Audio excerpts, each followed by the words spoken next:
One of the things you always see people complain about when new iPhone reviews come out is that the reviewer always compares this year's phone to last year's phone, and that's a stupid comparison because almost nobody's updating year over year. They're usually waiting 2, 3, or 4 years to update their phone, and so the year-over-year comparison is just not useful. I disagree with that, and we'll get to that later in the review, but I'm going to do what no other reviewer will do, what I don't actually think they really should do all the time, but I'm going to go through this phone, the iPhone 13 Pro, and I'm going to tell you whether you're updating from a 12 Pro or all the way down to an iPhone 6S, what features you're getting and what you're going to notice is different from whatever phone you have today. So let's jump into the new features. Okay, so first things first, if you're coming from a 12 Pro and you are doing a year-over-year update, I think the first thing you're going to notice are the new cameras. The cameras are much better than they were last year, and they were really good last year. So you're going to notice that the ultra-wide lens is much better, lets in a lot more light, has autofocus, you can do macro shots with it, both photo and video. That's all really great. The main sensor has a wider aperture, lets in more light, has a bigger sensor as well, and has the sensor shift technology that kind of moves the sensor around to improve stability that the 12 Pro Max only had last year. So all that's really good. The telephoto lens also supports night mode now, and it does a 3x zoom instead of a 2 or 2.5x zoom like last year, which I like. It punches in quite a bit more. It does let in a little less light, but I think the compromise is worth it to get a little bit more reach, especially in good lighting situations. It really, really helps. So the camera is definitely the thing you'll notice the most. You'll also notice ProMotion, which gets the refresh rate of the screen up to 120 Hertz. I say up to 120 Hertz because it's not always displaying at that higher refresh rate. It goes from 120 when you're scrolling and seeing motion on screen, all the way down to 10 Hertz when you're only looking at a static image like text on the screen or just your home screen or whatever, and it dynamically changes automatically. It looks really, really smooth. That's the big takeaway, but it also helps with the next thing that's a notable change, battery life. Battery life on the 13 Pros is way better than the 12 Pros, so that's a really welcome change because I thought the 12s weren't so great with battery. These are really, really good. I have the 13 Pro Max as well, and I get through a day with like half my battery remaining, and I use my phone pretty heavily, so that's a really great thing to have. Finally, you get the faster A15 processor, which is the fastest that Apple sells outside of the M1 chips that they have in their iPads and Macs. But yeah, it's plenty fast. Your last phone, your 12 Pro, is still probably fine, but it's definitely a little faster than that. So that's what you're getting if you are updating from the 12 Pro line. All right, so next up is the 11 Pro. If you're coming from an 11 Pro, then you're going to get all the benefits I just talked about, plus a few other things. So first off, you're going to get the new design, the flattened edges with the steel sides and everything, and you're going to get slightly bigger screens with that. So the 5.8-inch Pro is now the 6.1-inch Pro, for example. And the Pro Max, I think, went from 6.5 to 6.7 inches. So the screens are bigger, the design is new, the colors are new, obviously. You're going to get all of that. You're also going to get 5G. So if you have 5G in your area, you're going to get potentially faster download speeds. It hasn't been a game changer for me, but it has actually made my download speeds much closer in line to my home internet, which is totally fine. It's not the 2 to 3 gigabits per second that Verizon likes to talk about, but I'm getting like 1 to 200 megabits per second, which is totally fine for basically everything I'm doing on my phone. You're also going to get MagSafe. MagSafe is Apple's magnetic wireless connection thing that's on the back of these phones. You can use it to charge more reliably, so it does wireless charging, but there's magnets that make sure you're aligned perfectly every time. There's a bunch of accessories that are coming out, battery packs, car mounts, that sort of thing. It's a nice little thing to have, and really, I never plug anything into my iPhone anymore. You get Dolby Vision HDR video out of the camera, so you can shoot HDR 4K 60 frames per second video that looks incredible. I think if you can watch it back on an HDR screen, it just looks unbelievably realistic. I love it. And then you're also going to get LiDAR, which enables things like portrait mode in night scenes. If you're in like night mode, you can still do portraits, which is kind of cool. You also get, what else? You get ProRAW in the camera, so you can shoot raw photos in Apple's camera app. This is all pretty nice. So you're getting all that on top of what you would get from the iPhone 12. So you're getting quite a few things on screen right now. Okay, and now we're kind of deep into it. So I'm just going to read off a list that I've got here. So if you're coming from an iPhone XS, you're going to get a major update. So again, all the things we just talked about, plus you're going to get fast charging up to 18 watts. You're going to get a U1 chip, which helps Apple devices kind of see where each other are in space, which is kind of cool for AirDrop and stuff. You get Wi-Fi 6, you get an HDR screen, you get IP68 water resistance. You previously had IP67 water resistance, or 6.7 I should say. You get an ultra-wide camera. That's a huge addition. You get an ultra-wide camera, so you get a third camera on the back. You get deep fusion, which gives you more detail in kind of medium light shots.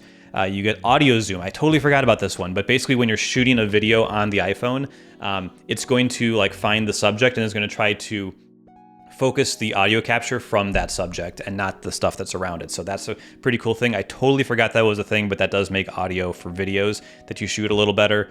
You're going to get 4K on the front-facing camera. You're also going to get slow motion on that front-facing camera. Slow fees, was that a thing Apple tried to make happen? Anyway, you get all that. We can still keep going back further though. If you have an iPhone 10, so the original like Face ID one, you're gonna get the ability to start adjusting portrait mode shots after the fact. So the depth information is not baked in.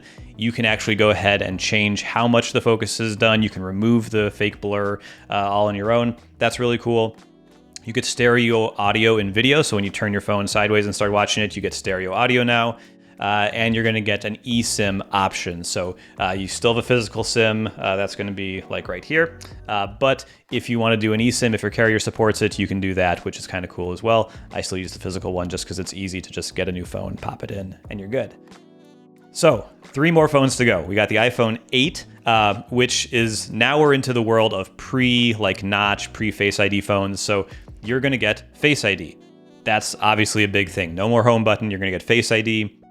The design updates are going to be more substantial. It's going to feel much more different to you. You're going to get OLED for your screen. You're going to get Animoji, so you can kind of do these like animated emoji things where it uses the face tracking to keep track of you. So that's really cool. We got 2 more phones. The iPhone 7, if you're coming from the iPhone 7 line, the biggest thing you're going to notice is the ability to do wireless charging. So you're going to be able to charge wirelessly now on the back. You get a True Tone screen, which you didn't have back on the 7, so the screen will adjust its kind of white balance based on the ambient colors in the room, kind of what lighting you're in. It makes whites always look white, whereas they could look a little blue or yellow based on kind of where you were before. And the back camera already did 4K if you had an iPhone 7, but now it does 4K 60. And then finally, we're going back to the iPhone 6S, which is a 2015 phone at this point and is pretty darn old. I think it's probably on its last legs. It probably just got its last major iOS update to iOS 15. But you, of course, are going to gain a telephoto camera because the 6S still only had 1 camera on the back, but you are going to lose the headphone jack. The iPhone 6S was the last iPhone with a headphone jack. So that was a lot. I know that was a lot. And if you're still watching, thank you so much. I think that's great. But hopefully this gives you an idea about why it doesn't really make sense to have every review, especially, go over every single feature that might be new based on when you updated, and why comparing to last year's phone is pretty reasonable. So I have 3 reasons why I think reviewing last year's phone, or this year's phone compared to last year's phone, is good. The first reason is context. If we say, okay, we shouldn't compare it to last year's phone because almost nobody's upgrading from last year's phone, then what phone should we compare it to? Should I compare it to the 11 Pro, the 11, the 10S, like the 10? Like, what's the phone I should compare it to? And even if I choose one, it's not going to make any sense to everybody because everybody's updating from different phones. So I think if we compare it to last year's model, that's a common baseline we can all work from. And if you don't know what was released in last year's phone, and honestly, even if you didn't buy it and you're watching a tech review, you probably have a general idea what was in that phone. But even if you don't, you can go ahead and check out my last video about it from last year or another outlet's review, and that's fine too. But yeah, the idea is that if we're always comparing them to the last year's phone, we're always able to focus on what's new, and then a consumer who's going to make a buying decision can watch each one of those to see each year what was added, and they can just watch like 3 in a row and find out what was added since they personally updated. So I think that's okay. Thing number 2 is that there's only so much time. This video is pretty darn long, even though I really went surface level on these features. I didn't really get into them, like how much better are they? Or like exactly how do they work? How do you set them up? We're not talking about any of that because you only have so much time in the day. You only have so many words you're gonna read in a single post. So it doesn't make sense for me to spend all of my time going into detail on all of those. I had to go super fast. I don't know if this was super useful, but it hopefully gave you an idea about what you're getting, but this is not a review that I would want to see everywhere for every single phone. And 3, it's kind of a weird situation, but let's say the iPhone 13 Pro was worse than the 12 Pro, but it was still better than the 11 Pro, it was still better than the 10S, but it was worse than the 12 Pro. should I review that as a good phone because it's still an improvement for people who are coming from 2 or 3 years ago? Or should I say that's a bad phone because it got worse year over year and we should expect things to get better year over year? I would argue that that phone should get a bad review because it's not better, it's worse than the previous year, and you should just buy the previous year. So yeah, that's kind of a weird situation you get into, is like, if you want us to compare it to a 3-year-old phone, well, yeah, it's going to be better, but like, I think it's important for year-over-year updates to be improvements as well. So yeah, that's kind of my thoughts on the matter. This was a very long video, I'm sure, so we'll see how tight I can edit it, but it's going to be really tough because there's a lot to talk about. There's a lot of things out there, and yeah, this was a challenging one to do. But that was my look at what you're going to get from the new iPhone 13 Pro if you're updating from anything from last year's 12 Pro all the way down to the iPhone 6s. So hopefully I covered pretty much all of you. I didn't hit the 10R. I didn't hit like the smaller phones, the non-Pro like 12 or 11. But yeah, hopefully you have a good idea about what you're going to get from this. It's a big list of items if you're updating from like even 2 or 3 years ago. So thank you so much for watching. If you enjoyed it, hit the like button. I'll see you here next time. Bye-bye.